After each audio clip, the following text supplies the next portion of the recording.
ভাই আপনি Brazil support কবে থেকে করেন? ভাই আগে বলুন আপনি কি? ভাই আমি এলাম ভুবেন্দার ছোট ভাই, হলুদ সাংবাদিক আর কি। আমি ও, আচ্ছা। ভুরু আকিদা পেজ থেকে আপনাদের ইন্টারভিউ নেওয়ার জন্য। ভাই আপনি সাংবাদিক, অবশ্যই ভাই, আমি হলুদ সাংবাদিক ভাই। সরকারি লাইসেন্স আছে আপনার? অবশ্যই ভাই, সরকারি লাইসেন্স থাকবে না মানে? সরকারি লাইসেন্স তো আমি নিজে বানাইছি ভাই।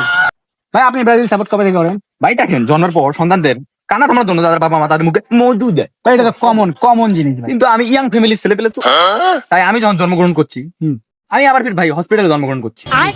সেটা ছিল উচাপা। চাপা। তখন ডাক্তার এবং নার্সরা আমার কান্না থামানোর জন্য আমার সামনে এই জার্সিটা ঝুলাই দিয়েছে। তখন থেকেই আমি আমাদের মানে এই 5 তারকার ব্রাজিল করার সিদ্ধান্ত নেই।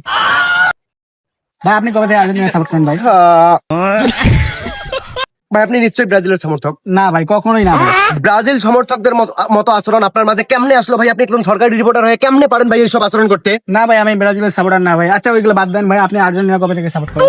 ও কি বললো ব্রাজিলের সাপোর্টার? ওই যে জুলাই দেয় আর কি। এখন আমি একটা আমার লাইফের রিয়েলি ঘটনা বলি। জি ভাই বলেন ভাই। যখন আমি জন্মগ্রহণ করি, নার্স সহ সকলেই আমাকে বলতেছে আমি নাকি লিজেন্ড, আমি নাকি টেকনিশিয়ান, আমি নাকি ব্রিলিয়েন্ট, আমি বলতেছে। এসব বলতে বলতে তারা কোলে করে এক বেড থেকে আরেক বেডে আমাকে রাখলো। বাহ। মানে তারা সাধারণ জনগণ একদিকে, আমি লিজেন্ডকে রাখলো আরেক দিকে। ভাবলাম আমি লিজেন্ড, আমি টেকনিশিয়ান, লিজেন্ডারি দল, আমাকে একটা সাপোর্ট করতে হবে। তখন থেকে আমি আর্জেন্টিনার সমর্থক। ভাই আপনি তো জানেন যে ব্রাজিল একবারে লেজে গৌড়া অবস্থা মার্চ ছাড়লো। তা এখন ভাই ভাই কাঁদতেছেন কি কেন? আর বলবো ভাই, ওটা আমাদের ইতিহাস ভাই। ভাই সামনে তাকান। রুকো যারা, সামনে তাকান, ওইদিকে তাকান, এইদিকে দেখেন, ওইদিকে দেখেন। মানে সামনে কি ভাই? সামনে দেখা যাচ্ছে quarter final, Argentina versus Switzerland. ওই সামনে তাকান।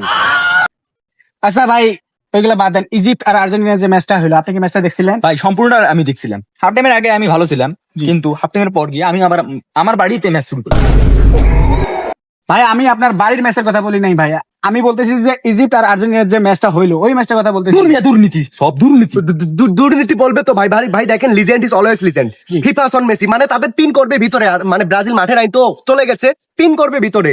মানে ফিফা অন মেসি, সম্মান তাকেই দেখানো উচিত যে সম্মান পাওয়ার যোগ্য। আচ্ছা ভাই ঠিক আছে ভাই, আপনার ঝগড়া থামান। আমি আরেকটা লাস্ট এন্ড ফাইনাল প্রশ্ন করতেছি। ভাই। বিগত যে ম্যাচগুলো হয়েছিল আর্জেন্টিনা আর অন্য যে দলগুলা, বা সামনে যেটা হবে আর কি, সুইজারল্যান্ড আর আর্জেন্টিনার যে ম্যাচটা হবে, এই বিষয়ে আপনি কিছু বলবেন? জি ভাই দেখেন ভাই, এখানে মাঠও আমাদের, প্লেয়ারও আমাদের, এমনকি রেফারিও আমাদের। বাসি বুসি যা দু একটা ফু দিবে তা আমাদের পক্ষেই দিবে। ভাই আপনি কি আসলে আর্জেন্টিনার সাপোর্টার ভাই?